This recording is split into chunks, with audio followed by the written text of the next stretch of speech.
নমস্কাৰ কিছুদিন আগতে মই ভিডিও এখন বনাইছিলো যে লিখাটো কেনেকৈ এটা গুৰুত্বপূৰ্ণ জীৱন দক্ষতা হ'ব পাৰে আজি ভিডিওত আমি আলোচনা কৰিম যে পঢ়াটো কেনেকৈ এটা আমাৰ গুৰুত্বপূৰ্ণ জীৱন দক্ষতা হ'ব পাৰে এটা চাওক পঢ়া মানে অকল স্কুল কলেজৰ কিতাপ পঢ়াই নহয় স্কুল কলেজৰ কিতাপ পঢ়িবই লাগিব কাৰণ আমাক ডিগ্ৰী লাগিব ডিগ্ৰীৰ কাৰণে আমি সেই আমাৰ সিলেবাস বা পাঠ্যক্ৰমৰ কিতাপ পঢ়িবই লাগিব সেয়া বেলেগ কথা কিন্তু আজি যে পঢ়াৰ কথা ক'বলৈ ওলাইছো সেয়া হ'ল মানে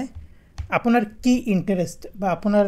কি পঢ়ি ভাল পায় কি বিষয় ভাল পায় সেই ভাল পোৱা বিষয়বস্তুৰ বিষয়ে পঢ়াৰ কথা কৈছো মই আজি এটা ধৰক আমাৰ কোনোবা ধৰক গল্প পঢ়ি ভাল পায় কোনোবা উপন্যাস পঢ়ি ভাল পায় কোনোবা ধৰক বিজ্ঞান ভিত্তিক কিতাপ পঢ়ি ভাল পায় কোনোবা ধৰক মানে হিষ্টৰী বা ইতিহাসৰ কিতাপ পঢ়ি ভাল পায় কোনোবা কলা সংস্কৃতি সাহিত্য ইত্যাদি কিতাপ পঢ়ি ভাল পায় গতিকে বিভিন্ন জনে বিভিন্ন ধৰণৰ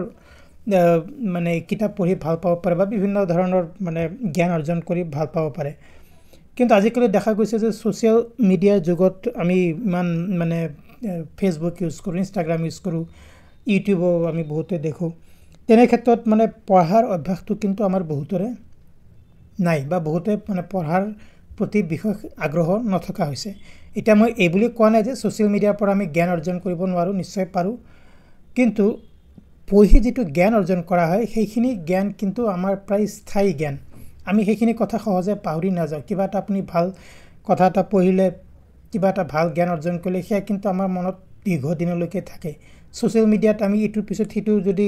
ৰিল চাই থাকো তেনেহলে আমি 5 মিনিট আগতে কি ৰিল চাইছিলো সেয়া আমি পাহৰি যাম আমাৰ খুব কম মানুহৰে মনত থাকে কিন্তু আপুনি যদি কিবা এটা চেপ্টাৰ কোনো এটা কিতাপৰ যদি এটা অংশ বা চেপ্টাৰ পঢ়ে সেইখিনি আপুনি পঢ়িলে ভালকৈ প্ৰথমতে বুজি পাব তাৰ পিছতে নেক্সট চেপ্টাৰটো পঢ়িব গতিকে পঢ়াৰ এটা নিজস্ব মানে সুকিয়া মানে আমেজ এটা আছে আচ্ছা গতিকে আমি আজি আলোচনা কৰিবলৈ ওলাইছো যে পঢ়াটো কেনেকৈ গুৰুত্বপূৰ্ণ জীৱন দক্ষতা হ'ব পাৰে এটা আপুনি যি বিষয়ৰ আপোনাৰ পছন্দ নহওক কিয় পঢ়িলে সেই বিষয়ত আপোনাৰ জ্ঞান হ'বই access to knowledge okay পঢ়াই আপোনাক নতুন কথা শিকিবলৈ নিৰ্দেশনা বুজিবলৈ বাতৰি অনুসৰণ কৰিবলৈ আৰু সকলো বিষয়তে জ্ঞান লাভ কৰিবলৈ অনুমতি দিয়ে এটা আপুনি কি বিষয় পঢ়িব সেই বিষয়ে জ্ঞান লাভ কৰিব কিবা এটা নতুন কথা কিতাপ এখন পঢ়িলে আপুনি নিশ্চয় কিবা নতুন কথা শিকিব আপুনি হয়তো কিছু কথা জানে সেই বিষয়ৰ কিন্তু কিতাপ এখন পঢ়িলে দেখিব যে তাত এনে কিছু কথা লিখা আছে কাৰণ কিতাপ এখন যেতিয়া লিখা হয় বহুত কথা চিন্তা কৰি গৱেষণা কৰি চালিজাৰি চাইহে লিখা হয় গতিকে তাত এনে বহুত কথা লিখা থাকিব পাৰে যি হয়তো আমি সাধাৰণ লোকে সেইখিনি নাজানো কিছু নিৰ্দেশনা বা ইনষ্ট্ৰাকচন বুজিবলৈ আমাৰ সহায় হয় ঠিক আছে ধৰক এনে কৈছো ধৰক আপুনি টিভি কেনেকৈ চলাব টিভি চলোৱাটো বাৰু মানে সহজ কথা কোনোই নহয় কোনো কঠিন কথা নহয় কিন্তু তথাপিও হয়তো নিৰ্দেশনা দিয়া আছে যে আপুনি কেনেকৈ টিভি এটা অন কৰিব কেনেকৈ টিভি এটা অফ কৰিব যাতে বা যদি কিবা মানে প্ৰাকৃতিক দুৰ্যোগৰ সময়ত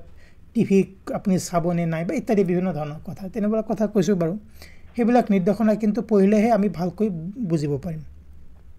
বাতৰি অনুসৰণ কৰা এটা বাতৰি অনুসৰণ কৰা মানে ধৰক নিউজ পেপাৰ পঢ়া বুলিও কোৱা হয় এটা ধৰক আপুনি পেপাৰ পঢ়া নিউজ পেপাৰ পঢ়া বা কিতাপ পঢ়াৰ মাজত বহুত ডিফাৰেন্স আছে কিন্তু আপুনি হয়তো মানে কিতাপ পঢ়িবলৈ সময় নাপায় দৈনন্দিন হয়তো নিউজ পেপাৰ বা বাতৰি কাকতখনে পঢ়ে তেনেহলে কি হয় আমি বিভিন্ন বাতৰি পঢ়িবলৈ পাও তাত এটা আজি আমাৰ দেশত বা ৰাজ্যত বা চহৰত কি হৈছে আমাৰ সমাজখনত কি হৈছে সেইখিনি কথাৰ আমি জ্ঞান লাভ কৰো আৰু তেনে ধৰণৰ কথাৰ প্ৰতি আমি বা তেনে ধৰণৰ পৰিস্থিতি সাপেক্ষে আমি নিজকে খাপ খুৱাই ল'ব পাৰো গতিকে সেইখিনি মানে অনুসৰণ কৰাৰ ক্ষমতা আমাৰ বৃদ্ধি পায় আৰু সকলো বিষয়তে জ্ঞান লাভ এটা বিষয় মানে আপোনাৰ যি ধৰক আপুনি বিভিন্ন বিষয়ত আপোনাৰ ৰুচি আছে আপোনাৰ জন আগ্ৰহ আছে ঠিক হিচাপে আপুনি বিভিন্ন কিতাপ পঢ়িব বা বিভিন্ন উৎসৰ পৰা মানে আপুনি জ্ঞান অৰ্জন কৰিবলৈ বিচাৰিব তেনে ক্ষেত্ৰতে বিভিন্ন বিষয়ৰ আমি জ্ঞান লাভ কৰিব পাৰো গতিকে পঢ়া এটা ডাঙৰ সুবিধা হ'ল যে বিভিন্ন বিষয়ৰ আমি জ্ঞান লাভ কৰিব পাৰো দ্বিতীয় কথা হ'ল আমাৰ যোগাযোগ উন্নত হয় বা কমিউনিকেশ্যন স্কিলছ ভাল হয় পঢ়িলে কি হ'ব আপুনি কোনো এটা ভাষা ভালকৈ ফলপ্ৰসূভাৱে বুজিবলৈ পাৰিব আৰু সেয়া আপুনি ব্যৱহাৰ কৰাটো সহায় হয় আৰু অকল কোৱা নহয় লিখা আৰু কোৱা দুয়োটা দিশতে আপোনাৰ মানে উন্নত হয় এটা ধৰক আমি এটাই মাতৃভাষা জানো বা ব্যাকৰণ জানো বা তেনেকুৱা কথা এটা ধৰক আপুনি অসমীয়াতে কিতাপ এখন পঢ়িছে অসমীয়াত কিতাপ এখন পঢ়িলেও আপুনি যদি ভাষাৰ বিশেষজ্ঞ হয় তেনেহলে বেলেগ কথা আপুনি ভাষা বিষয়ে বহুত নলেজ থাকিব বহুত জ্ঞান থাকিব আপোনাৰ কিন্তু আপুনি হয়তো ধৰক সাধাৰণ মানুহ এজন, আপুনি শিক্ষিত সাধাৰণ মানুহ, যেতিয়া আপুনি কিতাপ এখন পঢ়িব, কিতাপ এখনত ভাষা হওক, ব্যাকৰণ হওক ইত্যাদিৰ বিভিন্ন মানে সেইখিনি কথা তাত ভালকৈ চাৰি জালিহে মানে কিতাপখন লিখা হয়। গতিকে বহুতো নজনা কথা ভাষা বিষয়ে আপুনি জানিব, আৰু সেয়া যেতিয়া আপুনি শিকিব বা জানিব, সেইখিনিও আপুনি নিজে ব্যক্তিগত জীৱনত ব্যৱহাৰ কৰিব পাৰিব। ইয়াৰ ফলত কি হয়? ইয়াৰ ফলত আমাৰ যোগাযোগ ব্যৱস্থা উন্নত হয়। আমি প্ৰয়োজন সাপেক্ষ আমি আমাৰ যদি মানে কেতিয়াবা কিবা লিখিব লাগে, আমি যিখিনি কথা বুজি পালোঁ বা যদি আমি কিবা যদি জ্ঞান আহৰণ কৰিছোঁ কোনো কিতাপ লিখি, সেইখিনি কথা যদি আমাক লিখিব লাগে, আমিও কথাখিনি সেই ধৰণে মানে বুজাই মেলি লিখিব পাৰিম। গতিকে কিতাপ পঢ়িলে বা যিকোনো পঢ়িলে আৰু আমাৰ মানে যোগাযোগৰ দক্ষতাও বৃদ্ধি পায়। অকল কিতাপ বুলিয়ে কোৱা নাই, বাতৰি কাকতত যিবিলাক মানে সম্পাদকীয় পাঠ থাকে, আপুনি সেইখিনি পঢ়িবচোন, দেখিব বহুতো বাতৰি কাকতত বহুত সম্পাদকীয়খিনি বহুত ভালকৈ লিখা থাকে। সেইখিনি পঢ়িলেও কিন্তু আমাৰ কাৰণে যথেষ্ট। আমি যদি কিতাপ নপঢ়িও যদি সম্পাদকীয়খিনিও পঢ়োঁ বাতৰি কাকতত, তাৰ পৰা কিন্তু আমি ভাষা আৰু জ্ঞান দুয়োটাৰে ভালকৈ আহৰণ কৰিব পাৰোঁ। সমালোচনাত্মক চিন্তাধাৰা, ক্ৰিটিকেল থিংকিং। আপুনি যদি নিয়মিত পঢ়া শুনা কৰে, তেনেহ'লে আপুনি তথ্য বিশ্লেষণ মানে ডাটা এনালাইচিছ কৰা, মূল্যায়ন কৰা, ইভালুৱেশ্যন কৰা আৰু ব্যাখ্যা কৰাৰ ক্ষমতা বিকশিত হয়, যিয়ে আপোনাক উন্নত সিদ্ধান্ত গ্ৰহণত সহায় কৰে। এতিয়া ধৰক আপুনি মানে কিবা এটা বিষয়ত অধ্যয়ন কৰি আছে, এতিয়া তাৰ ধৰক মানে কিবা এটা সমস্যাৰ বিষয়ে আপুনি ধৰক কিবা এটা সমস্যাত পৰিছে, আৰু সমস্যাত মানে আপুনি সমাধান কৰিব লাগে, বা আপোনাক কিবা সূত্ৰ লাগে, ক্লু লাগে, সেই সমস্যা আপুনি কেনেকৈ সমাধান কৰিব। তাৰ এটা অতি গুৰুত্বপূৰ্ণ পদক্ষেপ হ'ব পাৰে যে আপুনি কিবা পঢ়ক সেই সমস্যাৰ সংক্ৰান্তত। এতিয়া এয়া নহয় যে আপুনি সেই সমস্যাৰ সমাধান সেই কিতাপ পঢ়ি বা কিবা তেনেধৰণৰ গল্প পঢ়ি বা উপন্যাস পঢ়ি আপুনি সেইখিনি সমাধান কৰিব পাৰিব, কিন্তু আপুনি কি কৰিব সেই বিষয়ে এটা আপোনাৰ কিন্তু ধাৰণা নিশ্চয় আহিব পাৰে। আপুনি ধৰক মানে একোটা সমস্যা ধৰক 3টা বিভিন্ন ধৰণে আপুনি সেই সমস্যাৰ সমাধান কৰিব পাৰে। গতিকে সেই ধৰক সেই 3টাৰ ভিতৰত কোনটো ভাল হ'ব, কোনটো আপুনি কৰিব, কোনটো কৰিলে আপোনাৰ কম সময় লাগিব, কোনটো কৰিলে বেছি সময় লাগিব, কোনটো বেছি ফলপ্ৰসূ হ'ব ইত্যাদি কথাসমূহ কিন্তু হয়তো আমাৰ মনলৈ নাহিবও পাৰে। হয়তো কিতাপ পঢ়িলে বা পঢ়াৰ কথাই কৈছোঁ, কিতাপ পঢ়িলে বা সেই ধৰণৰ যদি আপুনি কিতাপ অধ্যয়ন কৰে, তেনেহ'লে কি হ'ব, আমাৰ কিন্তু এটা মানে সিদ্ধান্ত ল'ব পৰাৰ মানে সঠিক সময়ত সঠিক সিদ্ধান্ত ল'ব পৰা এটা ক্ষমতা বৃদ্ধি হ'ব। গতিকে আচ্ছা, এনেকুৱা এটা হৈছে, মই যদি এইটো কৰোঁ, এইটো সমস্যাৰ কাৰণে এইটো পদক্ষেপ যদি লওঁ, তেনেহ'লে এই সমস্যা ভালকৈ সমাধান কৰিব পৰা যাব। গতিকে তেনেধৰণৰ ক্ৰিটিকেল থিংকিং বা সমালোচনাত্মক চিন্তাধাৰা আমাৰ বিকশিত হয়। কেৰিয়াৰ আৰু সুযোগ। আমাৰ কেৰিয়াৰৰ কাৰণে পঢ়াটো অতি গুৰুত্বপূৰ্ণ। অকল পঢ়া মানে কেৰিয়াৰৰ কাৰণে পঢ়া মানে স্কুল কলেজৰ কিতাপেই নহয়, আপুনি যিকোনো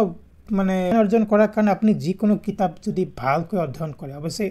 কিতাপখন ভাল হ'ব লাগিব। বা এতিয়া ধৰক মই কৈছোঁ যে ইংৰাজীত ধৰক ক্ৰিয়েটিভ ৰাইটিং, আপুনি কেনেকৈ ভালকৈ কিবা এটা লিখিব বিচাৰিছে, আপুনি সেই ক্ৰিয়েটিভ ৰাইটিঙৰ আপুনি কিতাপ পঢ়িলেহে আপুনি লিখাৰ যিটো মানে কেনেকৈ লিখিব। ইংৰাজীত ধৰক আপোনাক বিজনেছ লেটাৰ এখন লিখিবলৈ দিয়া হ'ল। এতিয়া ধৰক বিজনেছ লেটাৰ আমি জেনেৰেলি মানে তেনেকৈ নিলিখোঁ, বা ইমেইল এটা লিখিবলৈ দিয়া হ'ল। আজিকালি লেটাৰ লিখা নহয়, ইমেইল লিখা হয়। কিন্তু সেই ইমেইলতে ধৰক আপোনাক সেই লেটাৰখন লিখিব লাগে, কিবা এটা বিজনেছ প্ৰপ'জেল হওক বা ব্যৱসায় সংক্ৰান্তত কিবা প্ৰস্তাৱনাই হওক আপোনাক লিখিব লাগে। এতিয়া যদি ধৰক আপুনি ইংৰাজী জানে বুলি ধৰি লৈছোঁ, ইংৰাজীৰ ব্যাকৰণো জানে, কিন্তু আপুনি সেই বিজনেছ লেটাৰখন আপুনি কেনেকৈ লিখিব সেয়া হয়তো জ্ঞান আপোনাৰ নাই। ঠিক আছে, এতিয়া ধৰক আপুনি সেই ৰিলেটেড যদি কিবা কিতাপ অধ্যয়ন কৰে, তেনেহ'লে কি হ'ব, সেই জ্ঞানটো কিন্তু আপোনাৰ আহিব বহুতখিনি। ধৰক বিজনেছ ৰিলেটেড যদি কিতাপ আপুনি কিবা অধ্যয়ন কৰে, যে বিজনেছ ৰিলেটেড প্ৰপ'জেল কেনেকৈ লিখিব, কাষ্টমাৰক কেনেকৈ এট্ৰেক্ট কৰিব, বা ক্লায়েণ্টক কেনেকৈ আপোনাৰ কামৰ প্ৰতি এট্ৰেক্ট কৰিব পাৰে ইত্যাদি কথা কিন্তু আমি বহুতে স্কুল বা কলেজত নিশিকিব পাৰোঁ। কিন্তু তাৰ কাৰণে আমি অলপ নিজে অধ্যয়ন কৰিব লাগিব। তেনেধৰণৰ কিতাপ বা তেনেধৰণৰ মানে যি মেটেৰিয়েলছ, আমি সেইখিনি অধ্যয়ন নকৰিলে কিন্তু সেইখিনি আমি মানে প্ৰকাশ কৰিব নোৱাৰিম, লিখনিৰ দ্বাৰা হওক বা ইমেইলৰ দ্বাৰা হওক বা যিয়ে নহওক কিয়।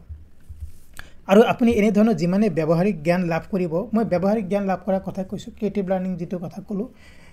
ক্ৰিয়েটিভ ৰাইটিং সেয়া এক ব্যৱহাৰিক জ্ঞান। আৰু যিমানে আপুনি ব্যৱহাৰিক জ্ঞান লাভ কৰিব, সিমানেই কিন্তু আপোনাৰ কেৰিয়াৰত বিভিন্ন ধৰণৰ সুযোগৰ সৃষ্টি হ'ব। পাৰ্চনেল গ্ৰথ বা ব্যক্তিগত বৃদ্ধিৰ ক্ষেত্ৰতো মানে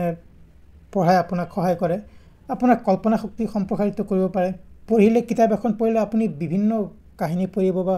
বিভিন্ন পৰিস্থিতিত ধৰক কিতাপখনত কোনো এজন মানে যিজন মুখ্য চৰিত্ৰ সেই চৰিত্ৰজন দেখিব যে বিভিন্ন ধৰণৰ পৰিস্থিতিৰ সন্মুখীন হৈছে কোনটো পৰিস্থিতিত মানে তেওঁ কেনেকৈ নিজকে সম্ভালিছে বা কেনেকৈ কোনো এটা সমস্যা সমাধান কৰিছে সেইখিনি হয়তো আপুনি জানিব কিতাপখন পঢ়িলে যদি সেই ধৰণৰ কিতাপ হয় আৰু সেই হিচাপে সেইখিনি কথা কিন্তু আপুনি আপোনাৰ নিজৰ ব্যক্তিগত জীৱনত কিছু সিদ্ধান্ত ল'ব পাৰিব আচ্ছা অমুকখন কিতাপৰ অমুকজন ব্যক্তিয়ে অমুকটো সমস্যা সমাধান কৰিবৰ কাৰণে এইখিনি কৰিছিল এইটো বস্তু কৰিছিল সেয়া কিন্তু কিছু আপুনি মানে আইডিয়া এটা পাব যদিও ঠিক তেনেধৰণৰ সমস্যা আপুনি আপোনাৰ মানে ব্যক্তিগত জীৱনত তেনে সমস্যাৰ সন্মুখীন হয় গতিকে সেই আপোনাৰ কল্পনা শক্তি সম্প্ৰসাৰিত কৰিব পাৰে আপুনি বিভিন্ন দৃষ্টিভংগী আপোনাৰ হ'ব পাৰে কোনো এটা সমস্যা ধৰক কিবা এটা সমস্যা হ'ল সেই সমস্যা ধৰক এটা নহয় দুটা নহয় হয়তো তিনিটা বিভিন্ন ধৰণৰ পন্থাৰে আপুনি সমাধান কৰিব পাৰে আৰু অকল সেয়াও নহয় যিমানে আপুনি পঢ়িব সিমানে আপোনাৰ সহানুভূতি বা এমপেথি বৃদ্ধি হ'ব আপুনি যিমানে আপোনাৰ জ্ঞান বাঢ়িব বা যিমানে আপুনি বিভিন্ন দৃষ্টিভংগী লাভ কৰিব তাৰ ফলস্বৰূপে আপুনি নিজেও আনন্দিত হ'ব আৰু নিজেও মানে অলপ শিথিলতা হ'লেও আপুনি লাভ কৰিব মানে হি আমাৰ পঢ়াই কি কৰে আমাৰ জ্ঞানৰ পৰিসৰ বহু পৰিমাণে বৃদ্ধি কৰে আৰু যাৰ ফলস্বৰূপে আমাৰ ব্যক্তিগত বা বৃদ্ধি হয় বা পাৰ্সোনাল গ্ৰথৰ বহুতো মানে সুবিধা সৃষ্টি কৰে সো ফ্ৰেন্ডছ এইখিনি আছিল আজি আমাৰ আলোচনা কৰিবলগীয়া কথা পঢ়াটো কিয় এটা গুৰুত্বপূৰ্ণ জীৱন দক্ষতা হ'ব পাৰে ইয়াৰ আগতে মই লিখাৰ বিষয়ে আলোচনা কৰি থৈছো সেইখন ভিডিও চাই ল'ব যদি ভিডিওটো ভাল পাইছে প্লিজ লাইক কৰক শেয়াৰ কৰক চেনেলটো যদি সাবস্ক্ৰাইব কৰে প্লিজ সাবস্ক্ৰাইব কৰক এনে ধৰণৰ জীৱন দক্ষতা আন এটা ভিডিওত অতি সোনকালে লগ পাম ধন্যবাদ